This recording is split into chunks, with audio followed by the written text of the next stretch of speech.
អូខេសូមស្វាគមន៍បច្ចុប្បន្ននៅតាមដានរឿងក៏ដូចជាអ្នកស្ដាប់នៃគូអ្នកសម្ភាររឿងសាជាថ្មី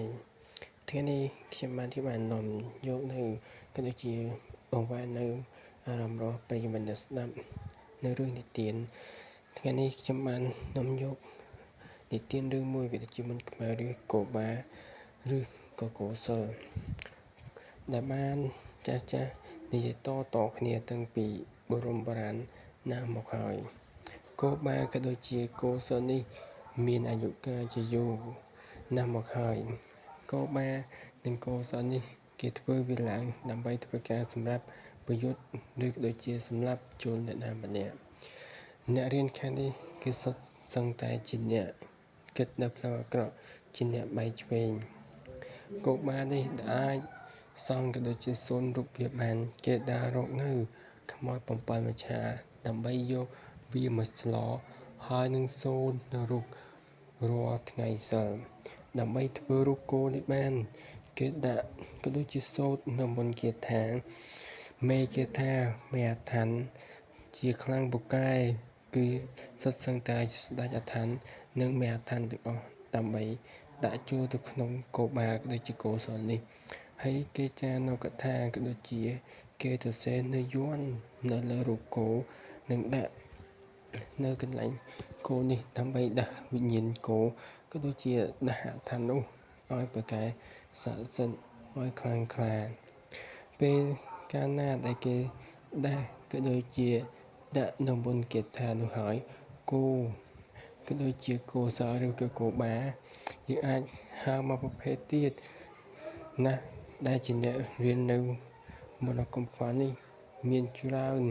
ក៏ដូចជាគោបាស្នាទេក៏ដូចជាកន្ត្រៃមាសកន្ត្រៃប្រាក់ស្បែកគោគេធ្វើវាឲ្យច្រើនបែបច្រើនយ៉ាងដើម្បីសង្កត់តែសម្រាប់មនុស្សបានអ្នករៀននៅមុនខ្មៅនេះខ្ញុំបានគេនិយាយតគ្នាពីមាត់មួយទៅមាត់មួយ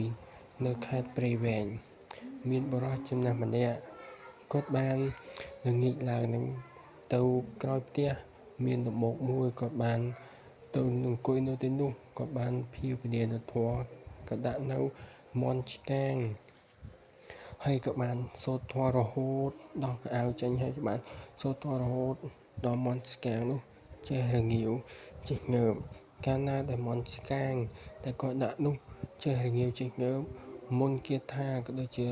មុនវិជាសិលឲ្យគាត់បានរៀនមកទាំងប្រមាណគាត់នោះគឺខ្លាំងក្លាពូកែគ្មានអ្នកណាអាចទប់ស្កាត់ក៏ដូចជាតទល់ជាមួយនឹងគាត់បានទេកន្ត្រៃមាសកន្ត្រៃប្រាក់ក៏ដូចជាស្បែកគោអញ្ចឹងដូចគ្នាដែលគេធ្វើការប្រើវាទៅនោះគេសូត្រទៅមុនគេថាគេសូត្រសិលគេសែបនៅកថាណាមួយដែលគេត្រូវការដាស់គេធ្វើទៅលើអ្នកណានោះគេសូត្ររហូតដល់ស្បែកគោក៏ដូចជាកន្ត្រៃនោះចេះហោះស្បែកគោនោះហោះទៅរក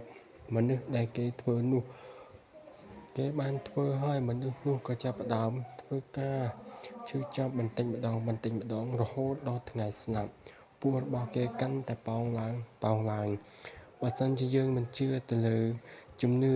បរមបុរាណដូនតារបស់យើងក៏ដូចជាអបិយជំនឿទេយើងយកទៅពេទ្យនោះគឺ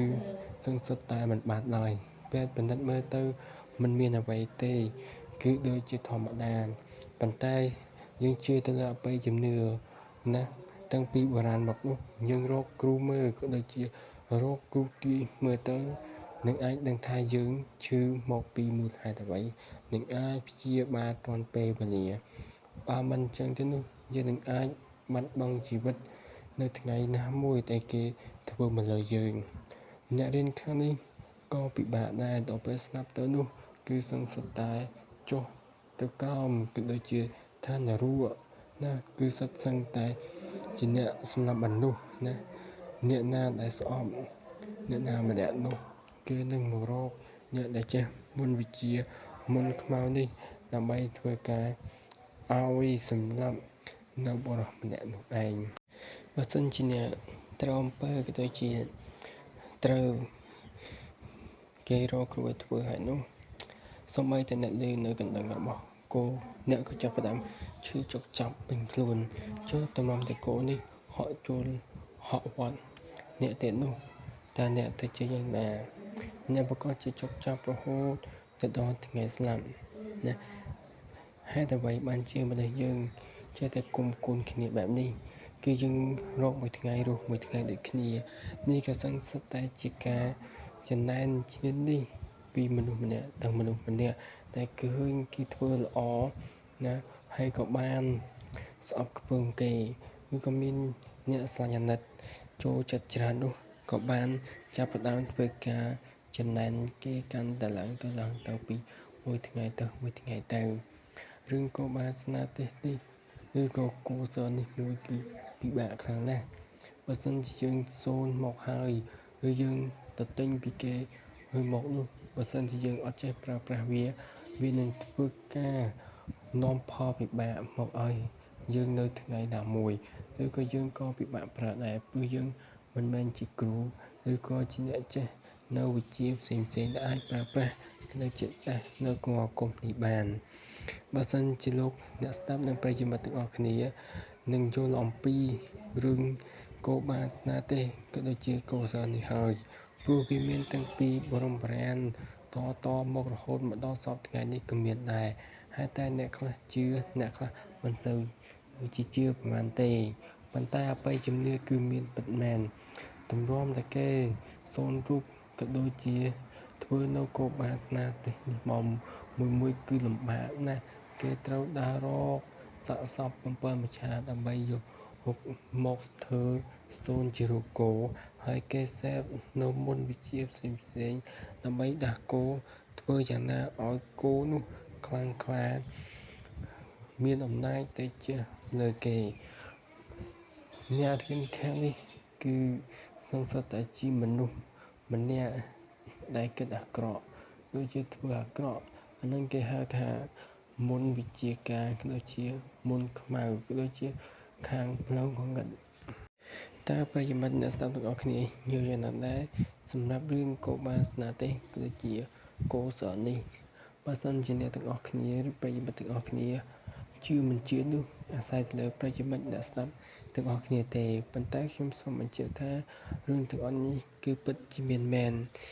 មិនមែនជាការភ័ន្តច្រឡំមិនមែនជាការបង្វែរអារម្មណ៍អីនោះទេបើសិនជាប្រិយមិត្តយកចិត្តទុកដាក់ខ្លាំងនោះគឺរបស់ដូនតារបស់យើងគឺខ្លាំងក្លាពូកែខ្លាំងណាស់ឲ្យតែយើងម្នាក់អាចកាន់បានប៉ុន្តែយើងកាន់នោះយើងត្រូវដើរក្នុងផ្លូវល្អកុំដើរក្នុងផ្លូវអាក្រក់ព្រោះយើងដើរក្នុងផ្លូវល្អនោះគឺមានផលល្អជាច្រើនបើសិនជាដើរក្នុងផ្លូវអាក្រក់នោះគឺយើងមានផលពិបាកស្លាប់ទៅក៏ពិបាកដូចគ្នាសូមប្រិយមិត្តទាំងអស់គ្នាជួយចុច Subscribe និងសញ្ញាកណ្ដឹងនឹងមេដៃម្នាក់មួយផងបើសិនជាចូលចិត្តនៅការស្ដាប់រឿងនិទាន